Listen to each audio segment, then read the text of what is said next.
Welcome. Welcome to those of you that are joining us online. I am so glad that all of you are together safely. I see you all sitting in your little family groups. This is good. And it's just delightful, even if I do only see the top half of your faces. It's just lovely. Thank you all for coming, and thank you for being part of this community that comes together every week, one way or another, just to remember the truth of who we are. Just to remember that there's more to life than every day, that there's a magnificence in this world right here, right now, and it starts within each and every heart. So welcome to all of you lovely hearts. It's just wonderful to be together with you.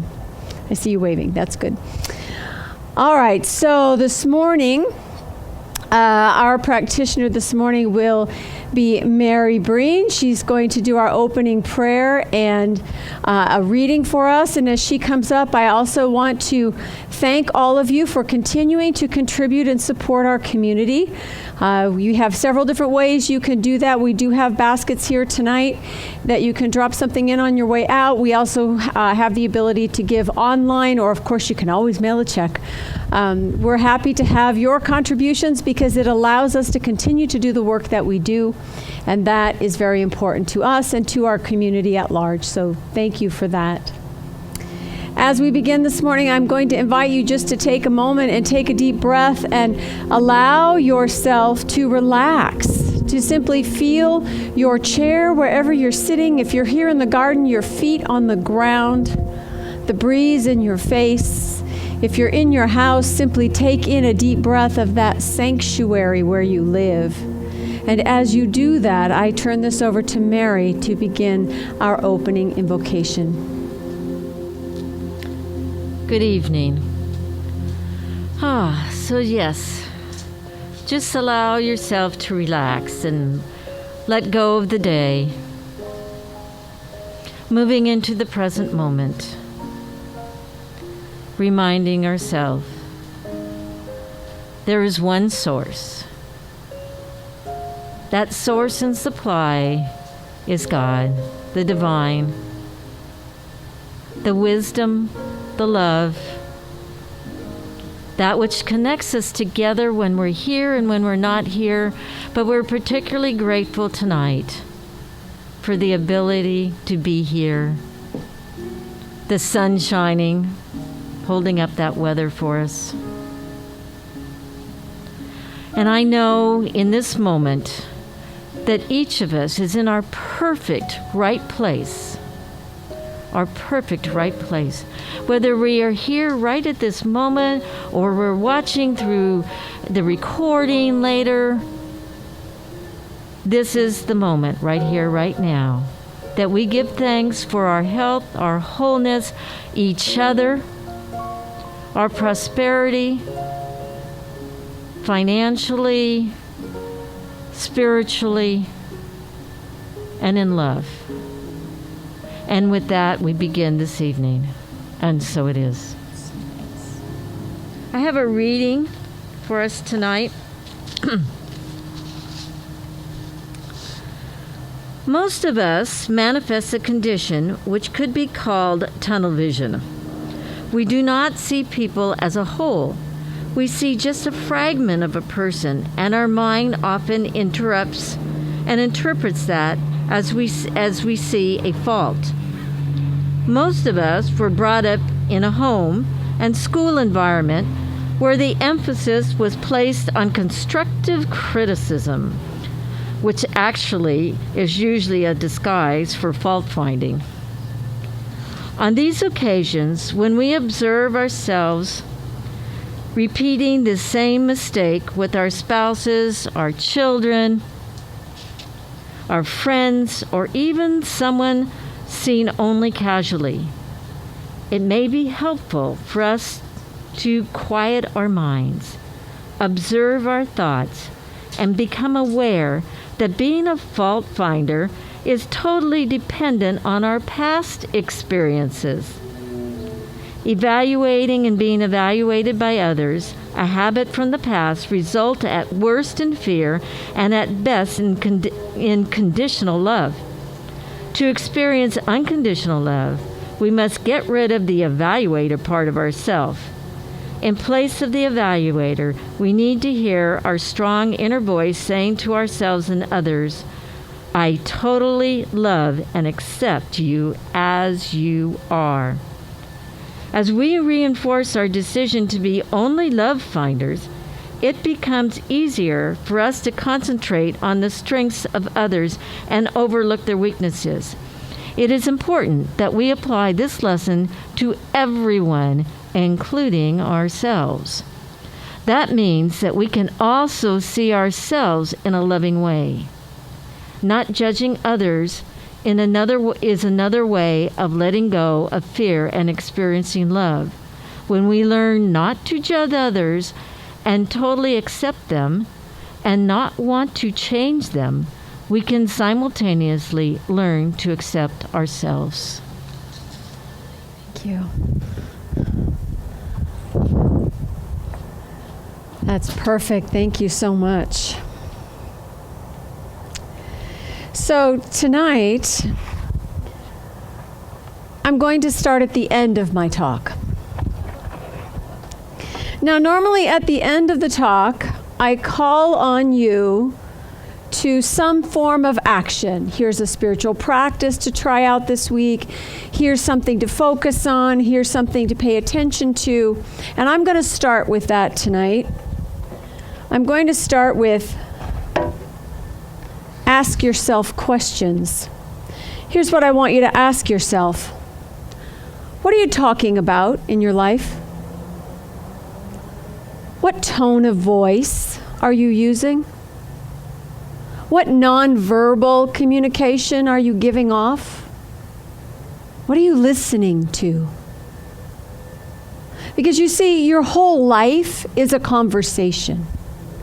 And we wrap up this month's topic of conversations with the idea of the conversation we have between our human selves and our divine selves.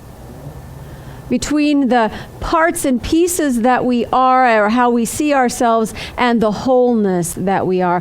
Our whole life is a conversation, you and the world.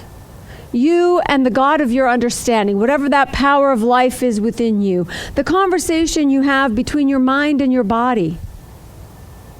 Your presence with a person or a situation is an interchange, an exchange of ideas and thoughts. It's all conversation. It's a dialogue. It's a give and take, an interchange of human awareness and spiritual consciousness between your individual self and the whole of life. What are you talking about? What are you listening to in and as your own life?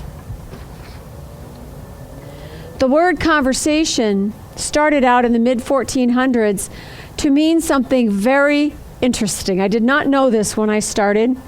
It means the place where we live or dwell.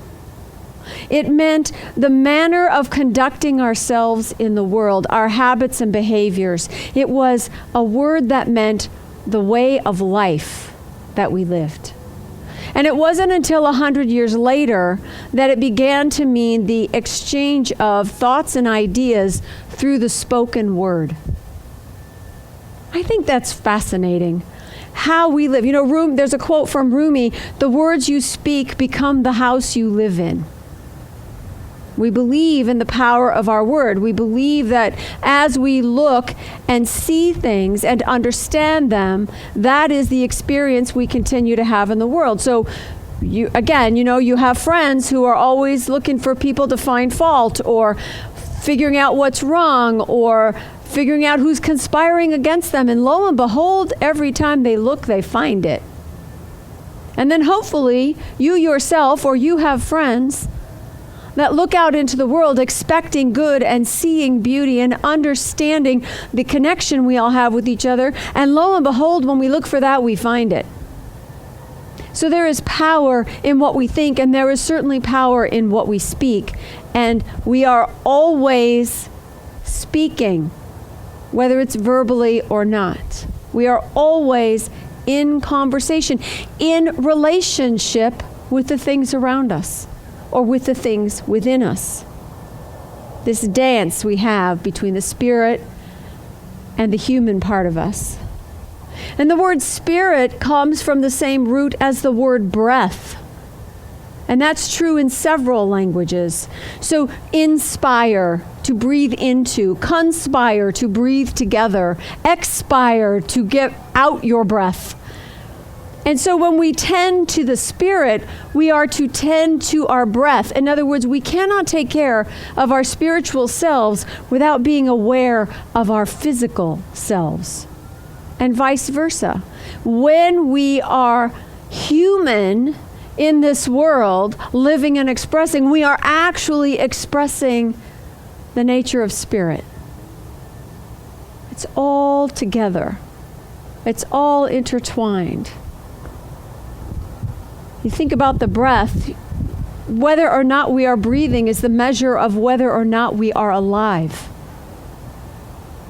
Whether or not we are breathing is our measurement of how and in what ways we are expressing God in the world. We are alive in spirit always. Always. So tonight, in speaking about conversation and about this discussion we're having constantly between the human and the divine parts of us, I'm going directly to the source in Science of Mind and using Ernest Holmes' Can We Talk to God?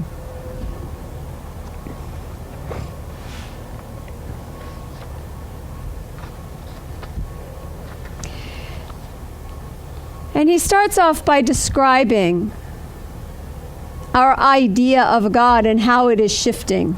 In the old order of thought, we talked at God. We felt as though our prayers ascended and hit the divine ear, and if this were true, they must too often have hit this divine ear with a discordant note. That would be all those unanswered prayers as a kid, right? The pony you wanted and didn't get. He says, in the new idea of life, we are thinking of God as a universal principle, an intelligence, and a power, as the essence and energy of being. The essence and energy of being. We are thinking of God, or attempting to at least, in universal terms, but it is impossible for the finite mind to comprehend the infinite. By definition, the infinite is beyond what we know. So we try. We think of God as a universal being, an infinite being, a perfect law, the immutable law of cause and effect. And in doing this, in discarding the ancient idea of a huge person, of a deity, we lose the sense of personal contact with this invisible power, and we're liable to think of God only as law or as an infinite it. Now, an infinite it, he says it right here, is a very adequate thing in certain respects, but in others it's very inadequate. In other words, we could not derive much comfort or pleasure or joy from talking to the principle of chemical affinity, even though there's a great benefit from knowing that that law exists. Neither can we hope to get much satisfaction from thinking of God only as an infinite it. There must be, and there is, a universal consciousness which directly responds to our thought and is in contact with it, because we long for that connection, right? That longing for connection is inherent in all of us. He says the heart longs for, the mind comprehends, and the intellect needs such a contact, that influx of divine ideas, stimulating the will to divine purposefulness.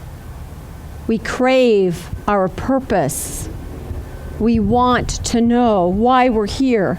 It is fundamental to our belief that there is a presence in the universe with which we may consciously communicate and which will consciously respond to such communication. We hold this as fundamental to any consistent philosophy or religion. The words that Ernest Holmes uses to talk about the communication we have with our spiritual nature, the one that shows up more often than any other is intuition.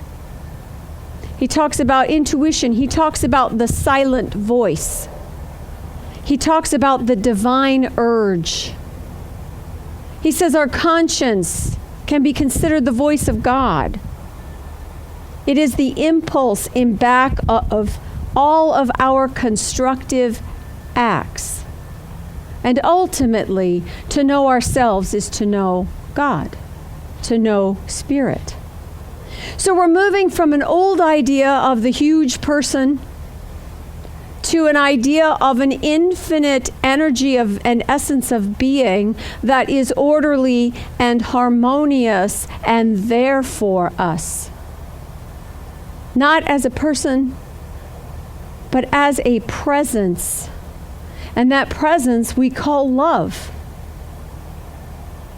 This is where we communicate, is from the love in our own hearts. In Science of Mind, part of our statement of belief is that the highest God and the innermost God is the same God. It's that same energy of life, outside, inside, all around.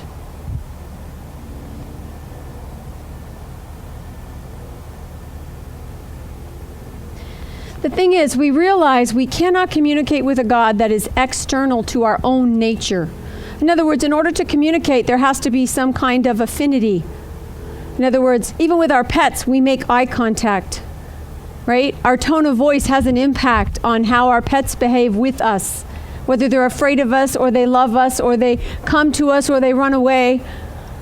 We have some nature in common that allows us to communicate. So we cannot communicate with a God that is external to our own nature, partly because we cannot know something that's beyond our knowledge. In other words, it's only the God we know that we communicate with. Spiritual understanding is dependent upon our ability to understand bigger ideas, understand a broader perspective, take a look at things from a different place. There is a God, he says, who knows, cares, understands, and responds, but only through our own nature. Through our own nature. We must be careful as we transition from the old to the new, not to take away the connection, the heartfelt connection that we may have learned as a child, the personal relationship that we were taught to develop as we grew up, if we grew up in a spiritual tradition. We want to know that every old supposition which we once had has been replaced by something that is new for us and resonates with truth. We're not just making stuff up.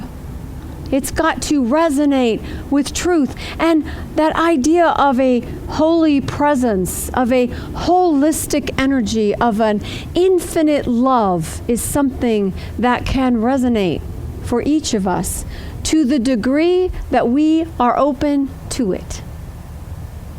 Right? Have you had a time in your life where love was very restricted?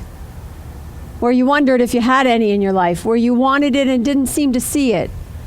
And that gradually softened and grew. Maybe you met someone, maybe you had a dramatic change in your life, maybe circumstances shifted and there was an ease that hadn't been there before, and suddenly more love was available, seemingly so. The truth is, as we open to it, it meets us halfway. That's the way the universe works. This idea of a presence, of a relationship with the spiritual, has been instinctive in the mind of humanity. And it's not there without a reason. It's a proclamation that nature indwells in us. It's part of our own soul, and we are intuitively conscious of it. Our communication with God must of necessity be and always remain an inner light. we communicate with the indwelling God. What I like about Science of Mind is that in addition to anchoring our spiritual understanding within ourselves, Holmes is very clear that there is a God beyond that. That it is not only what we understand, that there is a power greater than we are, that we continue to discover and uncover. The only God we can know is the God which we sense. And since this is an inner light, it is God in and through us. This is the only God we can know. This is the God who responds to us. Listen to the same sentence when we substitute the word love for God. I don't know about you, but the word God had baggage for me for quite some time. It means a lot of different things to different people. It's a 3-letter word, and it just, it starts wars. So if we take the idea of this essence of being, this energy of all life, and call it love, because what does love do? It nourishes, it sustains, it's protective, it's giving. That's what love is. Listen again. The only love we can know is the love which we sense. And since this is an inner light, it is love in and through us. This is the only love we can know. This is the love that responds to us. This is what we're talking about. This is the new idea of God that Science of Mind represents. There is something in us that longs for the sympathetic understanding, the kindly response, the sense of a presence which is warm and pulsating and colorful. I sense that as we meet each other in love and friendship, in the warmth of a handshake and in good fellowship, it is God. What else could it be? The hand that gives is the hand of God. The eye that sees is the eye of spirit. In each other, through each other, we contact our spiritual nature, and God is even more than this. This is what is meant by it is the love that moves through us. It is the God that is in us and moves through us as us. It is in our relationships with each other that God speaks, that we hear, that love grows. I think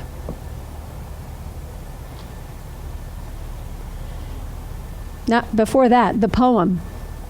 The poem is not the poet. Someday, a poet will write another poem, and another, and another. This is his illustration of how the relationship, the fellowship we have with each other is still not the whole story. In other words, the poet will write more than one poem, will have more than one relationship, will have more than one thing to say.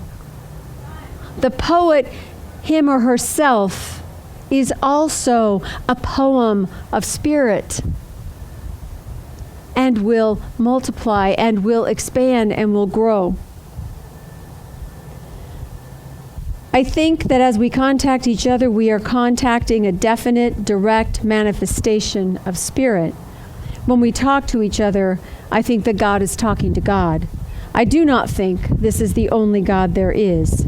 If it were, our finite knowledge would have exhausted the infinite, and there wouldn't be a God beyond our conversation. But there is. There is a power and a presence beyond even our imaginations. We are hungry to understand. I'm hungry to understand. It is as necessary to the nature and the intellect of mankind as food is for the well-being of the physical body. This divine nourishment. We are seeking to understand the truth and the breadth and the width and the depth of Science of Mind. It goes beyond learning about the law of cause and effect and how to heal. That's wonderful. But what it really teaches us is how to live and how to be. And that is where the power is for us. So we seek understanding through Science of Mind. We seek to take these sort of abstract ideas and put them into our own lives. We want to look at the world in a way that is life-giving for us and for our world, our families and friends, and the world at large. And we do that by getting to know ourselves. Ernest says that self-knowledge is God knowledge. We must not go searching after God, for it is in us.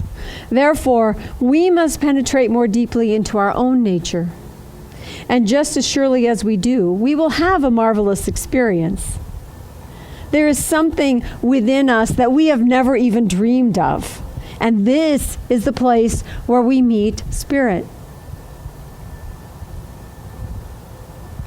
We can talk to God just as consciously as we talk to people, and that if we expect it, believe it, and feel it, we will receive just as direct a response. It will not be an audible word. The burning bush doesn't speak to most of us on a daily basis.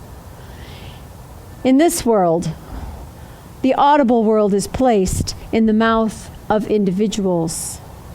God speaks every time a scientist discovers a new thing, every time an inventor invents something new. Spirit speaks wherever truth is proclaimed.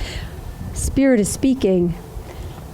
But the person who goes deeply into their own nature will find that God speaks in a subtle language, without a tongue, the language of spiritual emotion.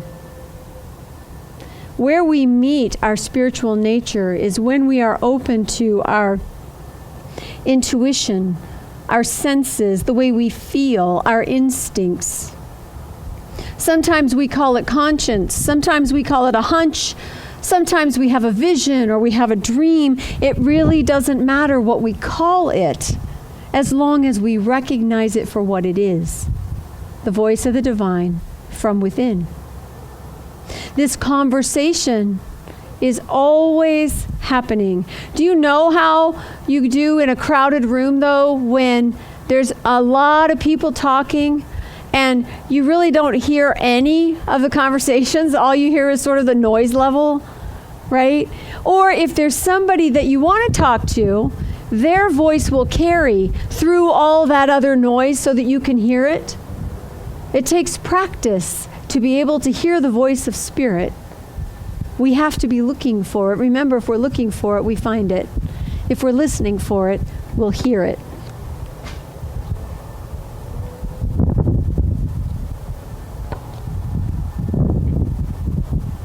I look at this idea of knowing the self, of doing spiritual practice to sort of tune in to what's going on within as a tool. And what came to me as I was writing all this out is it's like math, okay? We share one mind, right? We talk about sharing a consciousness. The divine mind is something that we all use. Well, math is like that.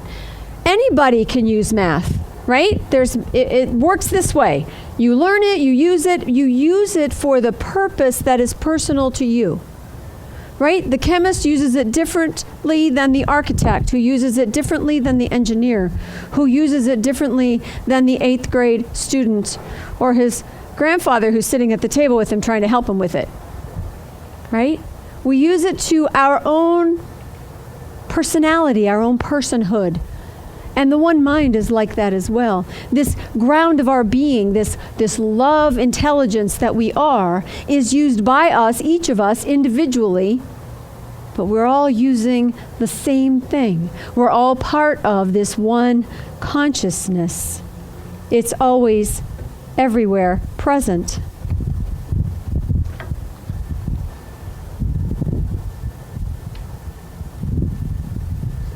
Spirit desires a complete expression of itself. Hence, the more we enjoy, the more it is expressed. How many of you were raised in a spiritual tradition that didn't really talk a whole lot about joy except maybe at Easter and Christmas? Or any Jewish holiday, or any other type of thing, right? That joy was frivolous unless it was spiritual. And what we teach is that all joy is spiritual. For the nature of spirit is to give, and it is to be celebrated. And that is who we are. Consider the Spirit as a warm, pulsating, reciprocal thing. It presses against us. It flows through us. It is our intelligence. It's a great universal urge and surge. It's the part that pushes us out to do more, to be more, to learn more. It is a warm, colorful thing. It can't really be put into words. It can only be felt. That is one aspect of God. Consider creation. Creation, whether it's the vast body of the cosmos or the clothes we're wearing, it's some effective intelligence operating through the law, creating what we see here, becoming, manifesting from the invisible to the visible. And law is what allows it to happen. That's the whole picture. It's the ideas and imagination of spirit. It's the creation that comes out of those ideas, and it's the law that brings it into form. But the divine principle of the law is not God in its entirety, just like electricity is not God. It's a principle that we use, that is part of the whole picture, that allows us to light our homes or warm our houses. Like tonight would be nice to have a space heater, right? So know that there's something more than law, more than cause and effect. Know that there is an intelligence to which we may come for inspiration, for guidance, for direction, a power that responds to us, a presence pressing up against us, an animation flowing through us, a light within us. This is the constitution of being, the eternal God, the everlasting Spirit, the essence and energy of who and what we are, the love in form.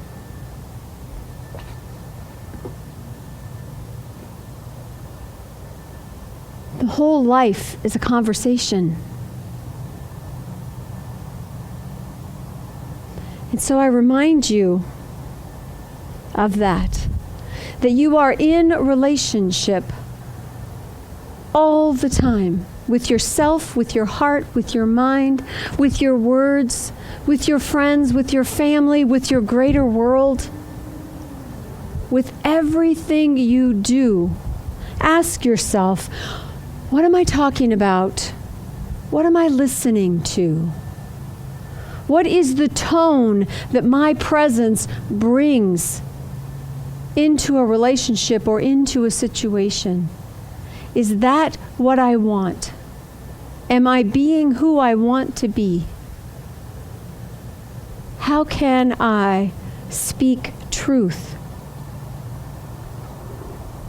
When we listen in love, that spirit within, then we allow love to speak through us.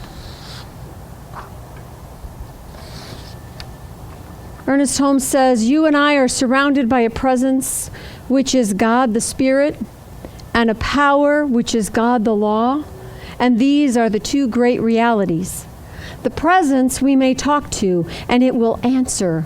There is communion. The power is like every other law in the universe. It obeys, it follows our word. It does unto us as we believe, and there is a power greater than we are, and we can consciously use it. He says, therefore, whatsoever ideas you desire, when you pray, when you listen to this inner mind, know that you are going to receive these ideas, for you are dealing with that mind, which is the conceiver of all ideas. And finally, we shall never know any God greater than the God which is within, that consciousness in which we swim. That silent voice, that divine urge, that insistent demand made upon our minds is the original spirit. The impulse back of our constructive acts is the original creative genius of the universe flowing through the channels of our inner perception in our own minds and out into our lives. Listen with love to the Spirit within, and love will speak through you. Namaste.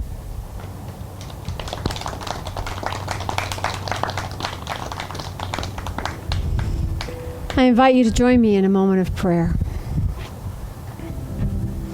So once again, closing our eyes and going within, finding that place of the heart where love lives, where that eternal spark flickers and shines, where the light of love is present. For it is here within each and every one of us that we connect, that we commune with the divine knowing that is that one mind, that love intelligence, that creative force of all things, the essence and energy of our being. For as I know this life to be my life, I know it is the life of everyone, that which animates people, places, circumstances, ideas, products, actions, relationships is always an expression of spirit. And so I speak my word that which is in me that blocks the flow in any way of harmony or peace or love is simply washed away as I turn my attention to the love that is. And I speak my word for everyone else that as they too turn within to that love that is in the heart, that peace of mind that comes from God consciousness, that energy of life, that deep joy is present. And where it is not present, it simply washes away what is in the way. I allow the human nature of fear or doubt or anger to simply give way to the power of love. I see and know in everyone I meet that power of love is within them, whether they know it or not, whether they see it or not. I choose to see it. I choose to see with the eyes of spirit. I choose my actions from this place of love so that I might bring that light to the world. And as I do that, I invite everyone to do the same. For in this place of love, there is only space. Space to become, space to express, room for new ideas and inventions and ways in which to be joyful, ways in which to connect. This life is good and very good. And I know that where it does not seem so, that spirit still works. That where there is disease, wholeness can be restored. That where there is fear and doubt, that love and peace can wash over those emotions. That where there is a call for support, there is an answer in love. That the questions in prayer always fall on a receptive ear into that presence, that consciousness of oneness and unity and a flourishing that is our nature and our birthright. And for this I am grateful.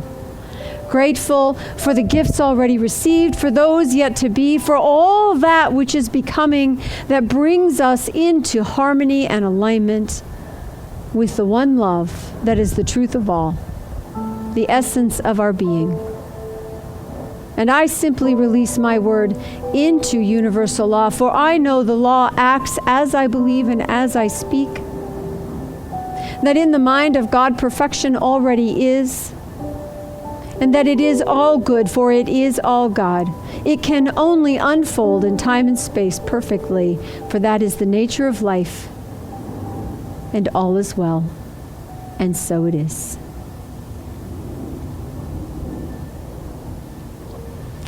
I have an affirmation for you to say. I will say each part of it and invite you to repeat it. Today, I speak the language of love. With and without words, I live my truth. And so it is. All right. So I want to let you know what's happening here. We have some invitations. This coming Wednesday night, we have meditation at 6:15 with Nisa. There is a conference call number in our e-blast that you can dial into and spend half an hour or so in a quiet, meditative place, listening to the sound of Nisa's voice or a little music or whatever she has in store for us. It's a great way to get centered. And then at 7 o'clock, we have a link to a Zoom service. So we meet on Wednesday nights for a little conversation on spiritual topics. And this Wednesday, our presenter is our practitioner, Diane Clemens, who will be speaking on a metaphysical understanding of a Bible story. So another great way to sort of touch base with your spiritual nature in the middle of the week. So join us at 7 on Wednesday night. And I want to let you know, too, that our Fridays are changing. So this coming Friday is our last 9 a.m. donuts. It's been a blast, I know. Oh, right? I'll just let you know that you can still get donuts on a Friday, just not here, just in case, you know. But what we are going to do, since we've been eating donuts for 2 months on Friday mornings, is we're going to start a little walking group. So Friday mornings, beginning in November, okay, so not this coming week, but the following, beginning in November, 8 a.m. at the center. Short walks to start. Nobody's going to get blown out of the water. All right, we're just going to get a little movement going and see if we can't have a little community and a little fitness at the same time. All right, so if you're interested, join us. If you have questions, let me know, and we'll put out some more details in the e-blast as well. Next weekend, I just want to remind you, is daylight savings. It's also Halloween. I have no idea about the trick-or-treater thing, but you know, if you bought candy and you don't have any kids, drive around your neighborhood, put them in little bags and throw them out the windows, okay? Because you know where the kids live and you know they need their candy, whether they're showing up at your door or not. We want people to be safe, but you gotta have like Reese's, right? Isn't that like a rule or something? How many of you buy the candy that you like just in case the kids don't come and, but you'll be able to take care of it for you. Yeah. Walking club, Friday mornings, 8 o'clock, including after Halloween. All right. Also, next weekend, our campus is a voting center. So beginning on Friday, Saturday, Sunday, Monday, 10 a.m. to 7 p.m. You could drop your ballots off. You can vote here. Everybody will be in Holmes Hall. If you drive by, you'll see there are signs. We've been a vote center in the past, and we did it in the midterm elections and had a pretty good turnout here. So we will have people in and out, and you're more than welcome to use this vote center because, as you know, you can deposit your ballots or vote at any voting center. So at least you know where this one is, right? And then on Election Day, on Tuesday, it's from 7 a.m. to 8 p.m., I believe are the hours. So I had asked them if they needed us to help keep things clean. You know, we have some COVID protocols everybody's following. Bobby's going to do some initial, the usual, stock the restrooms and, wipe down everything before the day, take the trash out. I have not yet heard that they need us any other time. I know that the poll workers take care of all the equipment and the tables that they use. It is possible we would want someone to come by maybe every evening at 5 or something, or every evening or afternoon at 4, to spray down the bathrooms surfaces, right? But I haven't heard yet. So if I do and the call goes out, feel free to let me know that you want to come by and help. I'll let you know what we need. Let's see. Okay. We've been meeting in the garden in the evenings. Next week, because it is daylight savings, it will be very dark. So we are done with nighttime. So in November, if we meet in person, it would be in the mornings. And I want to just sort of throw it out there to you, since you are the ones so far that are coming here, and anybody who's watching online can weigh in on this, that's fine. when in the mornings would you like to meet? So I'm trying to, I wish we could really predict the weather. It would help, right? My initial idea was we would meet earlier because we don't want it to be too hot. That's obviously not a problem right now. So do we need to wait till 10:30? Are you up for coming at 9:30? Would you rather be here at 10, split the difference? You want to come at 8? I mean, tell me what you think. Anybody? 10. I have a vote for 10. Anybody else?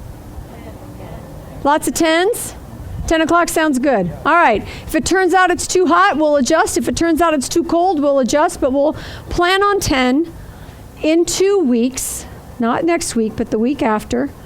And I will let you know. Please watch for the announcement, please, because we don't know yet how this is going to be. We don't know what the health department rules are going to be. If we can move back inside as a community, we will.